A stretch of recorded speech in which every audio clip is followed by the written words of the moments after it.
Have you ever walked away from a conversation feeling like you lost? Not because you were wrong, but because you couldn't find the words. Not because they were smarter, but because they were louder. It's one of the most frustrating feelings in the world, having the truth, but not the tools to deliver it. And in that silence afterward, you carry the weight of everything you should have said. But what if, instead of reacting with emotion, you could respond with such calm precision that the other person simply stopped talking, not out of defeat, but because they knew they couldn't shake you? In a world where people confuse noise with strength and aggression with authority, there's a quiet power in holding your ground with poise. The Stoics knew this well. They believed that true power isn't about domination, it's about self-mastery. And today I want to show you exactly how to flip that script, how to speak in a way that earns respect without raising your voice, how to stand tall, not by shouting louder, but by saying less and meaning more. If you're someone who values inner peace over petty drama, who's tired of being talked over, pushed around, or underestimated, then this video is for you. These 5 responses aren't about silencing others for the sake of ego. They're about protecting your dignity, reclaiming your power, and walking away from every conversation with your head high and your heart steady. If you're on a journey to become more grounded, more mindful, and more unshakably you, please subscribe for the version of yourself that's done being reactive and ready to respond with strength. 1. I don't need to raise my voice to be right. Most people think arguments are won by who gets louder first. They believe that if they speak with more volume, more intensity, and more force, they'll win the room. It's a belief drilled into us from childhood. If you don't shout, you won't be heard. If you don't defend yourself aggressively, you'll be seen as weak. But here's the truth nobody talks about. The loudest person in the room is usually the least in control. And control over your mind, your emotions, your presence, that's where real power lives. The moment someone raises their voice to dominate a conversation, they reveal something very clearly. They've already lost the calm, and they're trying to replace it with noise. Now think about the last time you were in a heated conversation. Maybe it was with someone close to you, someone who knows how to press your buttons. Or maybe it was at work, when someone questioned your competence or tried to embarrass you in front of others. What did you feel? That tightening in your chest, the heat rising in your face, the adrenaline flooding in, that ancient instinct to push back, to fight, to protect your pride. It's normal, it's human, but it's also what makes us reactive instead of wise. It's what turns conversations into battlegrounds and leaves both sides feeling like they lost something. There's a quiet kind of power that most people never tap into. A power that doesn't need to be announced. It doesn't bark. It doesn't demand. It simply exists. And when it's felt, everything else fades into the background. That power shows up in the form of composure. And that composure often looks like this one sentence: I don't need to raise my voice to be right. It's deceptively simple, but when spoken in a moment of tension, it shifts the entire dynamic. Because it doesn't attack the person, it dismantles the energy. It tells them, you can throw all the fire you want, but it won't pull me out of my peace. There's something about calm that disorients those who are used to chaos. Someone comes at you expecting a reaction, expecting heat, emotion, retaliation, and what they get is stillness. That stillness unnerves them, because it reminds them of what they're lacking. It puts a mirror in front of their own emotional chaos. It exposes the noise, and in that exposure, they realize they've lost their grip on the moment. That's the real reason this phrase silences people. It doesn't overpower them. It reminds them they're out of control. Epictetus taught that any person capable of angering you becomes your master. What he meant was simple. If they can provoke you, they own you. They control the strings of your nervous system. They pull and you react. But what happens when you don't react? What happens when you let the provocation pass through you, untouched, unclaimed? You gain the upper hand, not over them, but over yourself. That's the power we're talking about here. The power to stand in fire and not become it. And it's not about being emotionless. Let's be clear, Stoicism isn't the absence of feeling. It's the mastery of response. You feel the anger, you feel the urge to yell, to defend, to win, but you don't let those feelings drive your behavior. You let them pass like a storm. You sit beneath them, watching, and when they fade, what's left is clarity. That's what Stoics trained for, the ability to pause, reflect, and respond deliberately, not impulsively. That's what this phrase embodies. It's not just a statement, it's a demonstration of inner strength. Now let's put it into a real-world scenario. Picture yourself at a family gathering. Everyone's having a good time, but then someone brings up a topic you've disagreed on before, something that cuts deep. They raise their voice, maybe even throw a passive-aggressive jab your way. All eyes turn to you. Everyone expects a scene, but you just breathe, stay grounded and say, "I don't need to raise my voice to be right." You don't flinch, you don't waver. You speak clearly, calmly. And in that moment, you take the oxygen out of the fire. You don't win by crushing the other person. You win by refusing to burn. When someone raises their voice, what they're often expressing is their own insecurity, their own fear of not being heard, their own unresolved need to feel in control. And when you understand that, it becomes easier to respond with compassion, not combat. You stop taking it personally. You stop needing to dominate. You see them clearly. And more importantly, you see yourself clearly too. This kind of communication, firm but calm, is magnetic. People trust it. They listen differently. They lean in. Because in a world that's constantly yelling, the quiet voice becomes the most powerful one. It signals confidence, not passivity. It tells people that you don't just believe in what you're saying, you believe in yourself enough not to need external validation. That belief shows. It radiates from your body language, your tone, your timing.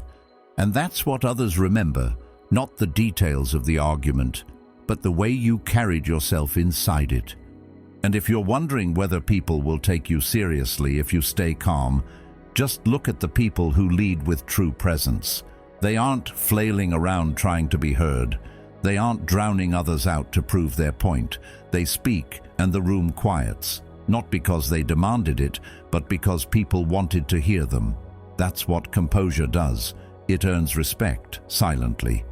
Seneca said, "Anger, if not restrained, is frequently more hurtful to us than the injury that provokes it." That means the real danger in conflict isn't the other person, it's what we become in response to them. When you raise your voice in rage, you lose your center. You abandon your values. You often say things you didn't mean just to land a punch, and afterward, you're the one who feels the regret, the shame, the self-betrayal. So what are we really gaining when we yell to be heard? This isn't just about communication. It's about identity. The kind of person you want to be in moments of pressure. Anyone can stay calm when things are going well. But who are you when the tension rises? When someone's trying to humiliate you? When your ideas are dismissed? That's where character is revealed. And when you can hold your center and speak calmly, especially when your instincts scream otherwise, you send a powerful message to everyone watching, including yourself. In a way, every conflict is a spiritual test.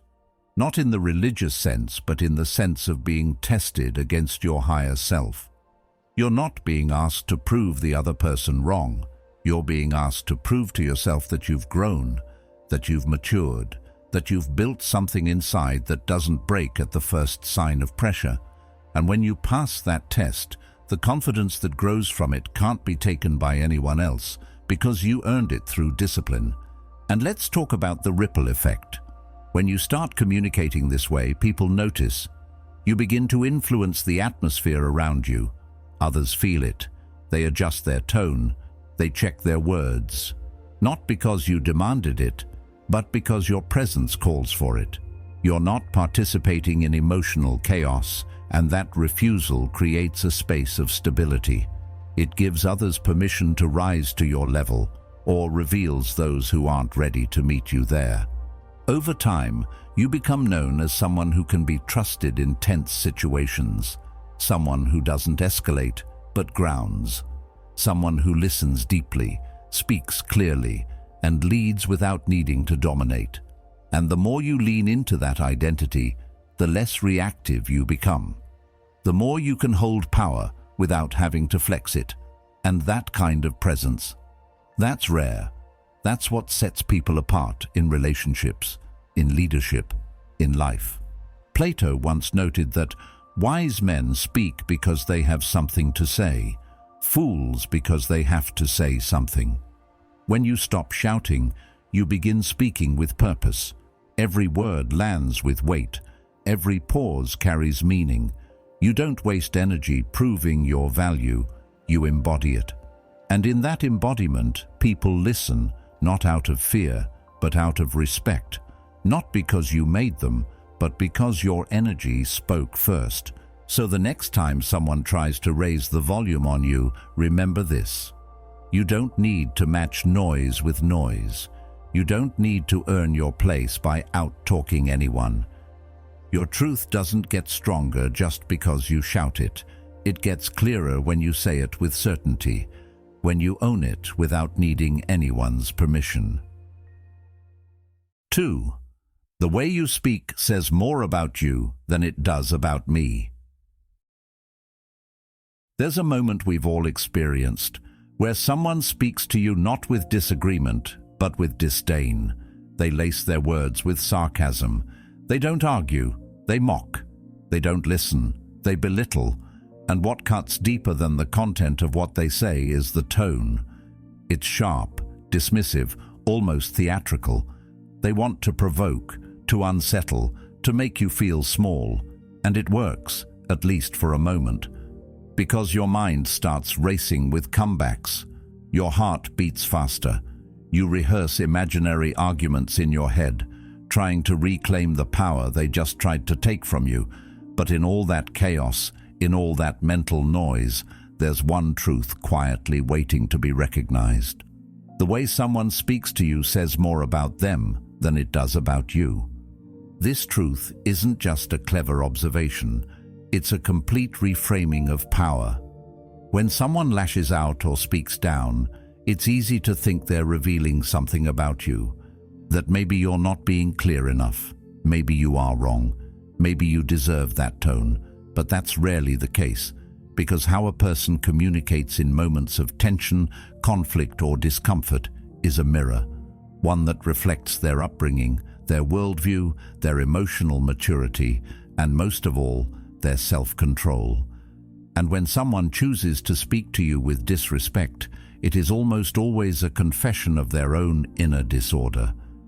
Carl Jung once said, "Everything that irritates us about others can lead us to an understanding of ourselves." In that same spirit, everything someone reveals through their words, especially their tone, offers a peek into who they really are. It tells you what they've suppressed. It tells you how they view people who don't agree with them. It tells you how threatened they are when their ideas are challenged. Because confident people don't attack others for thinking differently. Secure people don't need to humiliate to feel valid. They know who they are, so they allow others the same dignity. Now think about those moments when someone crossed a line, not with facts, but with the way they said them. Maybe they rolled their eyes mid-conversation, smirked while you were speaking, or used that passive-aggressive tone that feels more like a slap than a sentence. And maybe, in that moment, you felt small. You felt the urge to strike back, to match their sarcasm, to jab where it hurts, to say something you knew would leave a mark. But deep down, you also knew that if you responded like them, you'd become like them, and that would cost you your peace, your values, and your control. That's why this phrase, "the way you speak says more about you than it does about me," is so powerful. It interrupts the cycle. It doesn't return fire. It doesn't fuel the drama. It simply holds up a mirror, and not just any mirror, an honest one they can't argue with, because it reflects back their tone, their energy, their choice of words. You're not shaming them. You're not scolding them. You're just showing them something they didn't want to see, themselves, unfiltered. What makes this so effective is that it doesn't come from a place of emotional reactivity. It's not a line you throw out to win. It's a boundary you place to protect yourself and to invite the other person to self-reflect. And whether or not they admit it, they will feel it. They may roll their eyes again, they may scoff, but inside, something lands. Because unlike an insult, this phrase doesn't trigger defensiveness, it activates awareness. And for people who've never been forced to look at their own patterns, that awareness is deeply uncomfortable. We live in a world where people often feel justified in speaking with cruelty as long as they believe they're right. But being right never justifies being rude. You can disagree with someone without dehumanizing them. You can challenge an idea without attacking the person behind it. That's emotional maturity. That's ethical strength. But unfortunately, many people skip that. They use tone as a weapon and then hide behind logic like a shield. And if you're not careful, you'll start doing the same. But you don't have to. You don't have to step into that arena. You can observe their tone and recognize it for what it is, an expression of who they are, not a statement about who you are. And when you say, "The way you speak says more about you than it does about me," you reclaim your power without trying to take theirs. You assert your boundaries without raising your voice. You walk away with your self-respect untouched. And that's a victory far greater than winning an argument. There's a quiet dignity in refusing to be dragged into someone else's emotional chaos, in watching their words swirl like a storm while you remain still, in not responding to disrespect with more disrespect, but instead with clarity. Because clarity is what shuts people down, not clever insults. When you're clear about who you are, what you value, and what you will and won't tolerate, people either step up or step back. And both outcomes are useful. Marcus Aurelius once said, "You have power over your mind, not outside events. Realize this, and you will find strength. What someone says to you is outside your control. But how you interpret it, how you respond, how you carry yourself in that moment, that's yours, fully, entirely. And that's where the focus should be, not on proving them wrong, not on defending your ego, but on staying true to yourself, even when everything in the moment is begging you to stoop lower. So how do you get there? How do you stay composed when someone's clearly pushing your buttons? You remind yourself of this. Disrespect is often a cry for control, a sign that the person across from you feels threatened, and instead of owning their fear, they try to throw it at you. But fear disguised as aggression is still fear. And when you can see that, their behavior stops being personal. It becomes predictable. And predictable things don't need to be fought, they just need to be understood. Now, this doesn't mean you tolerate abuse. Let's be clear, this phrase isn't permission to let people walk all over you. It's not passivity, it's power. Power to disengage without drama. Power to defend yourself without becoming like the person who attacked you. You can draw lines, you can walk away, but you do it with intention, not impulse. That's the difference. And here's the truth. When you start using this phrase, when you start anchoring yourself in this kind of presence, some people will push back even harder because you're not playing the game. You're not reacting like they expected. You're not giving them the satisfaction of seeing you flinch. and that unnerves them, because it makes them look inward. It forces them to notice the echo of their own voice, and that echo often reveals more than they're ready to hear. Seneca said, "To be even-minded is the greatest virtue." Even-minded, not emotionally flat, not cold, but stable, centered, calm in the face of someone else's chaos. That's what you embody when you use this phrase. You show that your self-worth isn't up for negotiation, that your energy isn't available for every argument, that you won't let someone else's emotional instability set the temperature of your mind. Over time, people will begin to associate you with steadiness.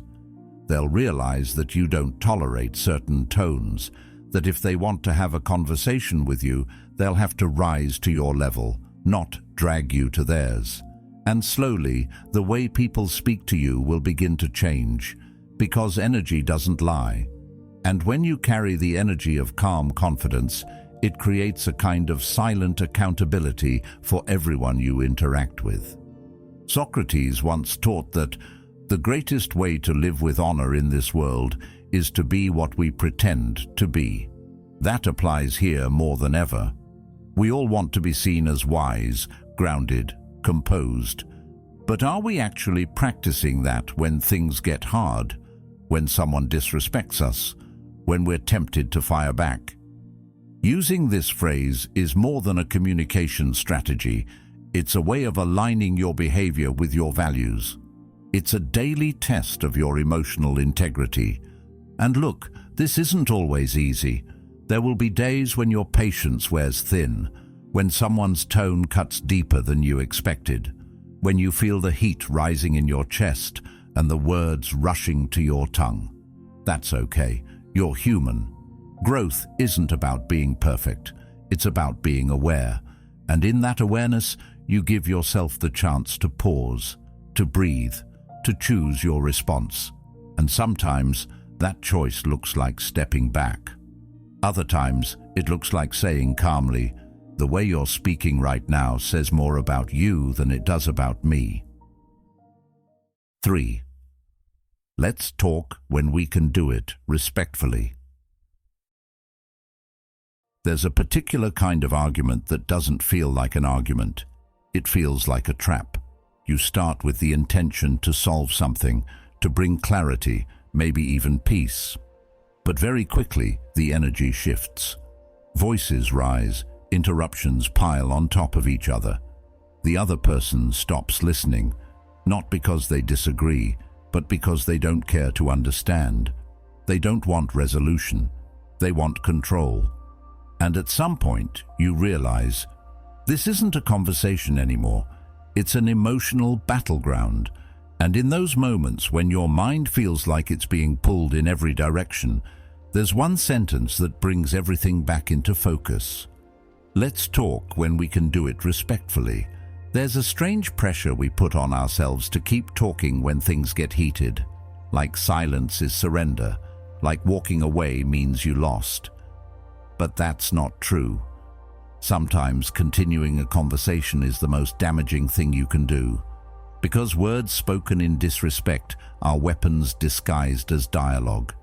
And every time you stay in that dynamic, hoping they'll suddenly become gentle or reasonable, you betray your own sense of peace. You start twisting your words to be heard, defending your tone more than your point, and wondering if maybe you're the one overreacting. But if you have to raise your voice to feel heard, or lower your standards to keep someone comfortable, it's already gone too far. There's something incredibly powerful about drawing a boundary, not with anger, not with arrogance, but with grace. Let's talk when we can do it respectfully isn't a door slammed in someone's face. It's a door you gently close until they learn how to knock like a decent human being. You're not ending the conversation forever. You're just saying, "Not like this." And that small act of self-respect can ripple through every relationship you have. Because once people learn that you won't stay in the room when respect leaves, they start paying attention to how they speak to you. And the ones who don't, they get quieter. Not because you silenced them, but because they lost access to your energy. That's what most people don't realize. You don't owe anyone a conversation they're not ready to have with maturity. You're not obligated to explain yourself to someone who refuses to listen. And you certainly don't have to sit in front of someone who's trying to win an argument by tearing down your dignity. The moment you say this phrase, you're not just protecting your mental space, you're protecting your emotional clarity. You're saying, I refuse to discuss truth in an environment of disrespect, and it doesn't matter who it is, partner, parent, boss, friend. If they're more interested in overpowering you than understanding you, you have every right to walk away, not to punish, not to manipulate, but to protect your boundaries. Carl Jung once said, "The shoe that fits one person pinches another. There is no recipe for living that suits all cases." And the same goes for communication.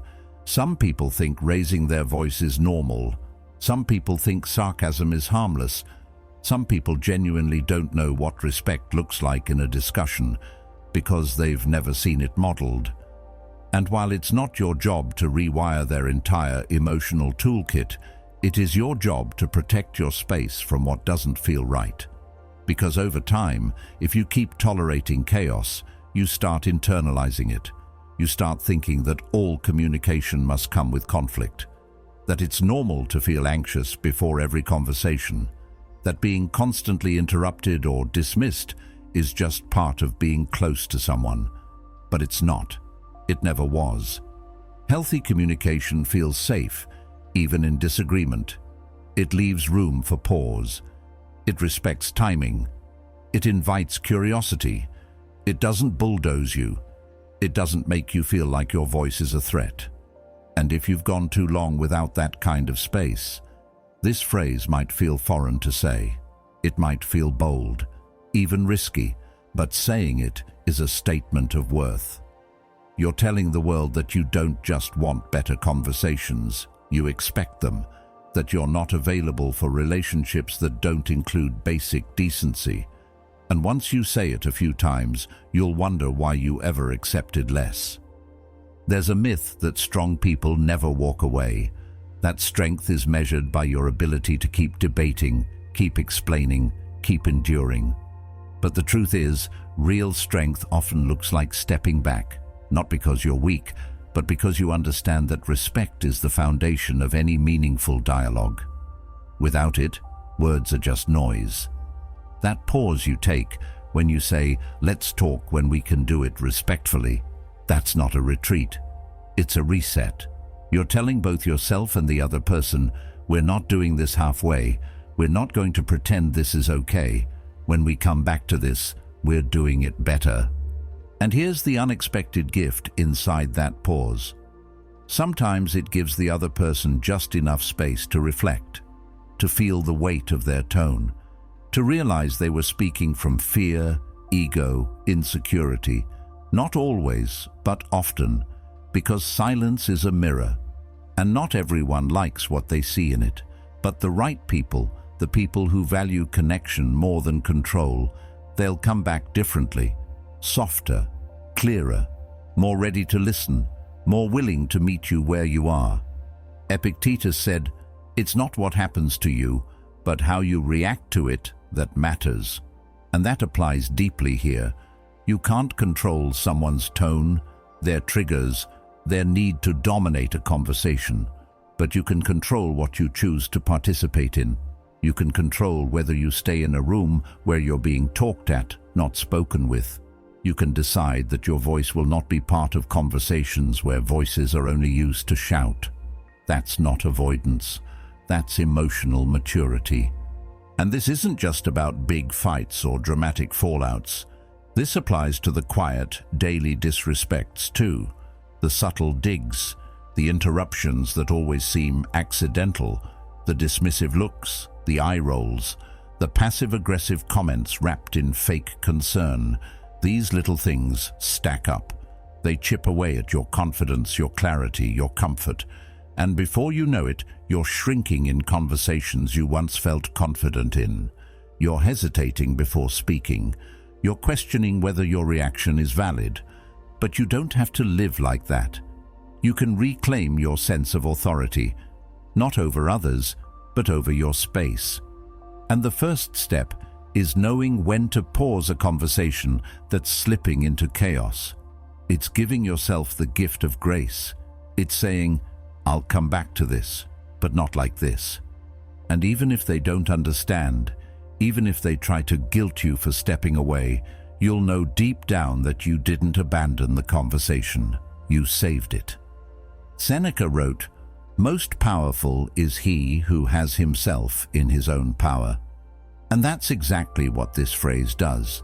It brings the power back to you. It pulls you out of emotional reactivity and places you in the seat of conscious choice. It reminds you that presence is a privilege, not a punishment, that you don't have to stand there and absorb someone else's storm to prove your point. You are not the cleanup crew for other people's emotional messes. You are not the outlet for their frustration, and you are not responsible for how they feel about your boundaries. So if someone gets angry when you say, "Let's talk when we can do it respectfully," that tells you everything. Because if your desire for respect offends them, they were never trying to communicate, they were trying to control, and you don't need to entertain that energy, no matter who it comes from. Now, let's imagine how this plays out in real life. Picture yourself in an argument. The other person is interrupting, they're raising their voice, they're throwing around accusations you know aren't fair. You feel your stomach tighten, your hands clench, but instead of getting louder, you breathe. You ground yourself. You look at them and say, "Let's talk when we can do it respectfully." That's it. No yelling, no explaining, just clarity. And then silence. Maybe they follow you. Maybe they protest. Maybe they call you dramatic. But none of that matters, because you just set a standard. And whether they admit it or not, they now know exactly where your line is. The best part? You don't need to justify it. You don't need to convince them that their tone was off. You don't need a long explanation. You simply step away. And the more you practice this, the more natural it becomes. It's not about creating conflict. It's about protecting connection, because conversations rooted in respect are the only ones worth having. Aristotle once said, "Anybody can become angry, but to be angry with the right person, to the right degree, at the right time, for the right purpose, that is not easy." The same could be said for communication. Anyone can talk, but to communicate with clarity, kindness, and firm boundaries, that requires strength, that requires practice, that requires knowing your value. 4. I'd prefer not to continue this conversation. There comes a point in almost every heated conversation where something shifts. You begin with the hope of clarity, maybe even resolution, but then, somewhere between the raised eyebrows and the repeated interruptions, you feel it. That invisible line has been crossed. The conversation has stopped being productive. It's no longer about understanding or compromise. It's about control, winning, noise. And while every part of your nervous system may be telling you to stay in it, to keep talking, keep explaining, keep defending, there's a voice, quieter but wiser, rising in the background. I'd prefer not to continue this conversation. This phrase is not a retreat. It's not avoidance. It's not giving up. It's self-preservation. It's emotional intelligence. It's the recognition that continuing certain conversations isn't a sign of strength. It's a fast track to burnout. And we've all been there, trapped in loops that go nowhere, arguing in circles with someone who isn't listening, only waiting to respond, repeating ourselves, getting louder, losing our composure, and walking away with less peace than we started with. And afterward, we wonder, why did I stay in that?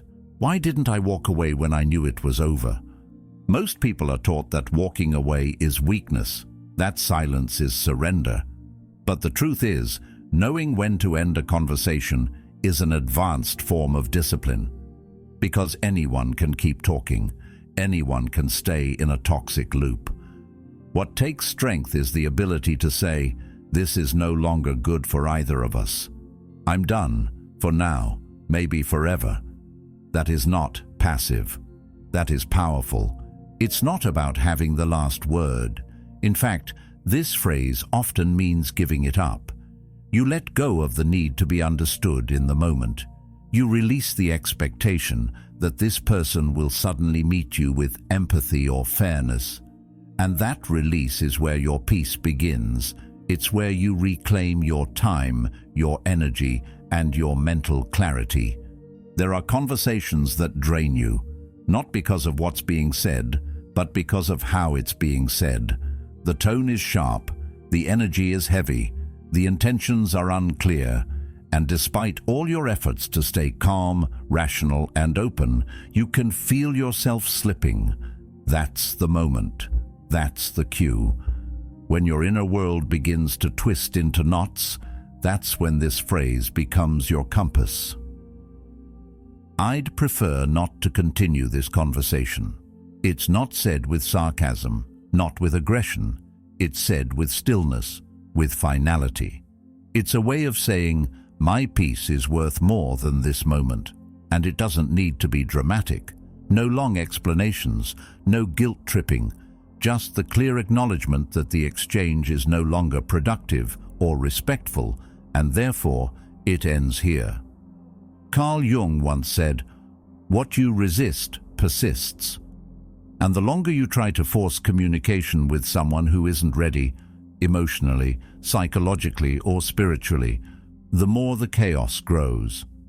You may think you're making progress, that you're being patient, but if the tone, the intention, or the emotional safety of the conversation is compromised, you're not building understanding, you're feeding tension. And tension always leaves a residue. This isn't just about personal relationships, it's about every arena of your life. At work, where passive-aggressive power plays masquerade as feedback in families, where certain topics always end in silence or shouting. Even within friendships, where years of closeness can't compensate for the fact that mutual respect is no longer present. You feel it, you know it, and still, the urge to explain, to clarify, to just fix it one more time creeps in. But every time you stay too long in a harmful dialogue, you teach yourself that your boundaries are negotiable, that your peace is optional, that your time is less important than their approval. And that message, repeated often enough, becomes part of how you see yourself. It conditions you to absorb, to endure, to minimize discomfort until it swallows you whole. I'd prefer not to continue this conversation is a way of rewriting that message. It says, I am not a dumping ground for projections. I am not a target for misplaced anger. I am not responsible for carrying both sides of this emotional labor. And if the other person doesn't understand that boundary, that's their journey, not your burden. You may worry that it's cold, that it sounds dismissive, that it might hurt their feelings. But there's a difference between being kind and being permissive. Kindness doesn't mean allowing someone to tear you apart emotionally just because they had a bad day. It doesn't mean absorbing verbal chaos in the name of keeping the peace. Peace that comes at the cost of your well-being isn't peace. It's submission. And submission isn't love. It isn't respect. It isn't maturity. Seneca once said, "He who suffers before it is necessary suffers more than is necessary."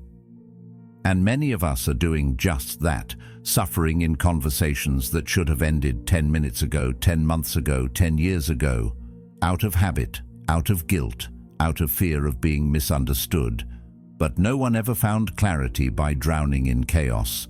No one ever built peace by constantly explaining themselves to people committed to misunderstanding them. This phrase isn't a door slammed shut. It's a hand gently raised, a pause, a full stop in a world that pressures you to always have something to say. And in that pause, something powerful happens. You create space. Space for clarity, space for breath, space for dignity to return. Not all conversations deserve closure in the way we imagine it. Some people won't give you a satisfying ending. They won't apologize. They won't suddenly get it. They'll continue spinning their stories, rewriting the narrative to suit their ego. And that's okay. You don't need their version to match yours. You only need to decide when the conversation has taken more than it's given and step out of it with your self-respect intact. When someone pushes back on your boundary, saying, "You're just running away," you remind yourself, stepping away from disrespect isn't running. It's walking towards self-respect. When they say, "So we're just not going to talk about it," you say, "Not like this." Because that's what this phrase is, a filter. It separates what deserves your attention from what doesn't. It reminds others that your presence is a gift, not a guarantee. And sometimes it'll be the people closest to you who resist this the most, because they're used to the old version of you, the one who stayed too long, explained too much, tolerated too often. This new version, the one who calmly says, "I'd prefer not to continue this conversation," disrupts the dynamic. It calls people to rise or retreat, and either outcome is revealing. Marcus Aurelius once reflected, "The best revenge is to be unlike him who performed the injury." This phrase embodies that completely. It's not about punishing someone for being disrespectful.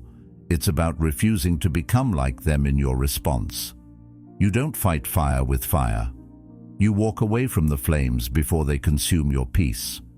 You'll be surprised how powerful silence becomes after a clear boundary. Some people will try to fill it. They'll circle back. They'll poke at you to re-engage.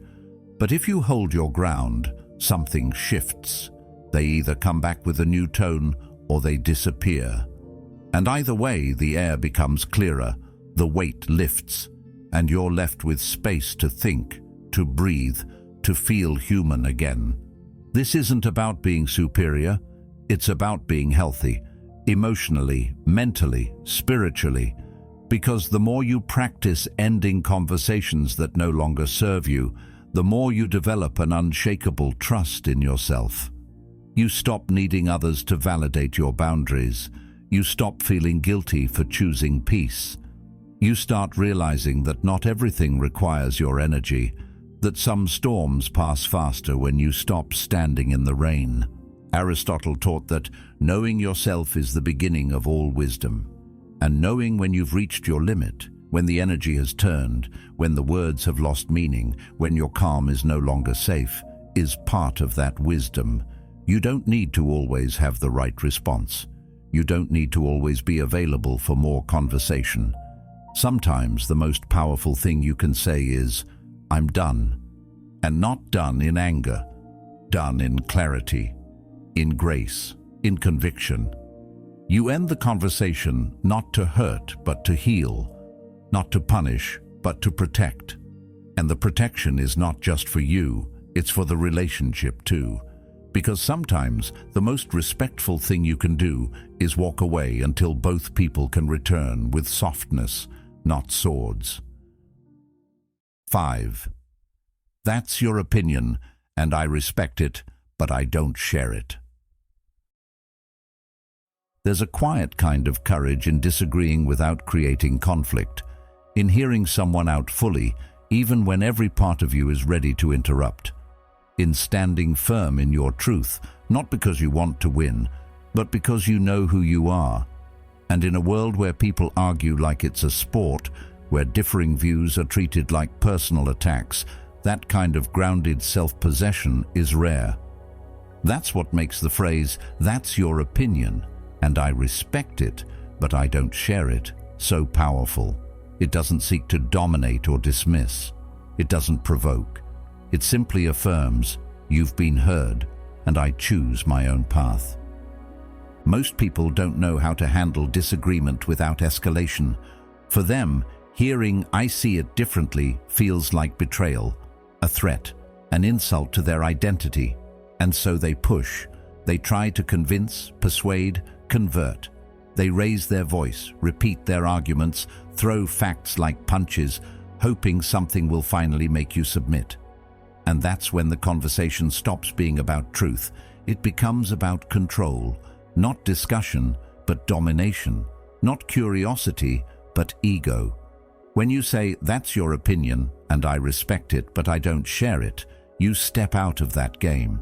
You don't meet pressure with pressure. You meet it with presence, with poise, and with boundaries. You're saying, without needing a debate, that your mind is your own. And more importantly, that the other person doesn't need to agree with you for you to feel valid. That is emotional independence at its core. Now, this might not sound like a revolutionary sentence, but it is.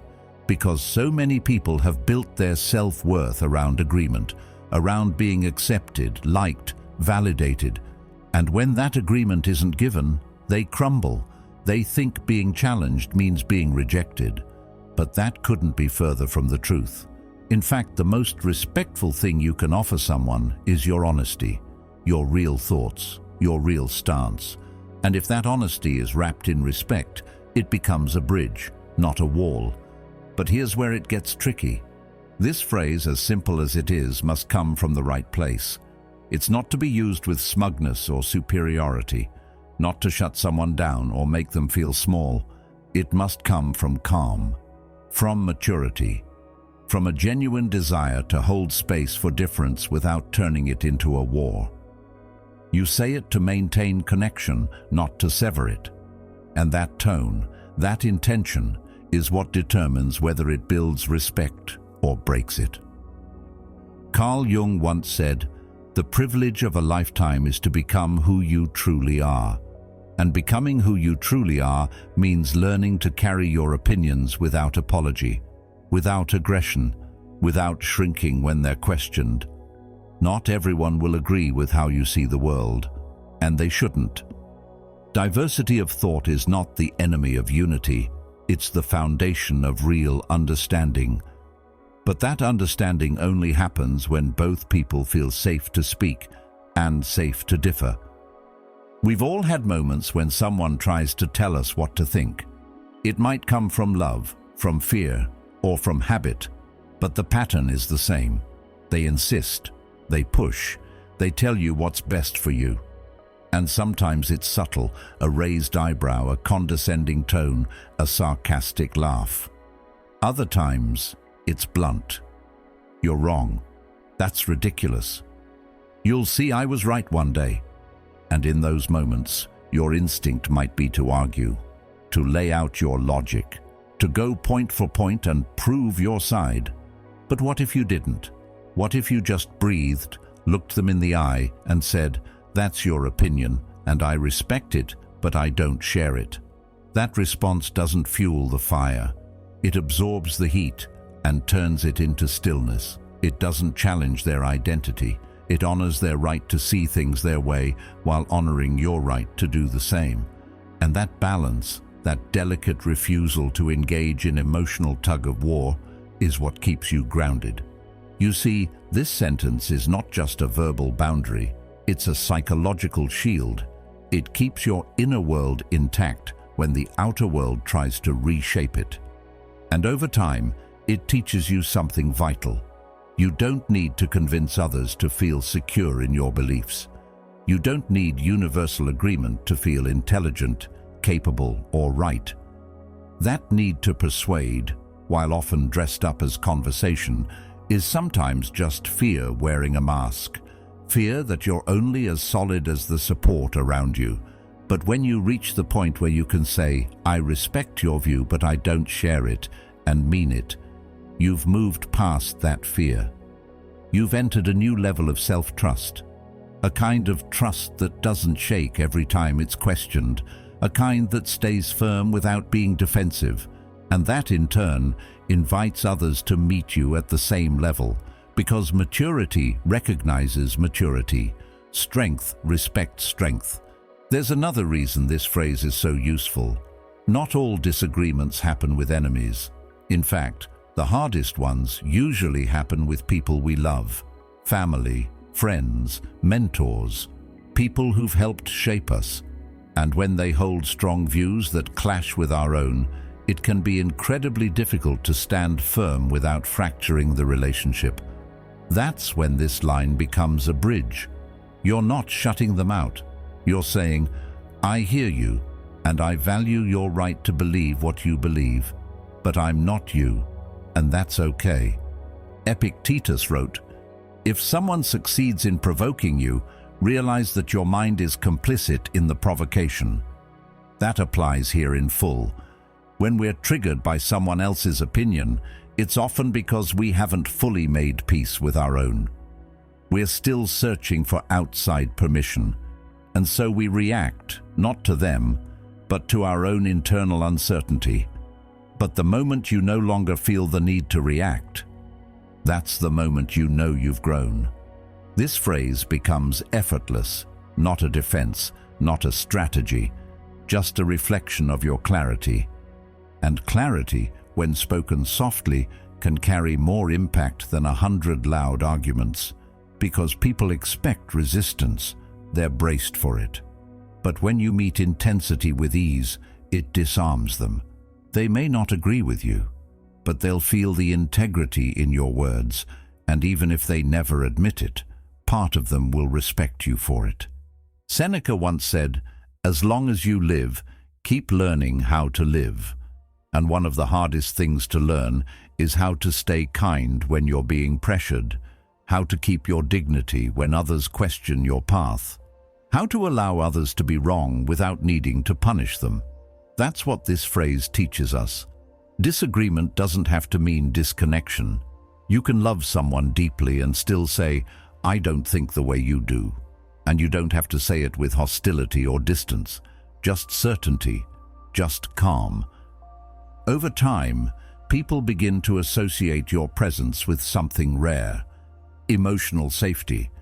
They know you won't explode when challenged, that you won't mock them for thinking differently, that even in disagreement, you stay grounded. And that kind of presence is magnetic.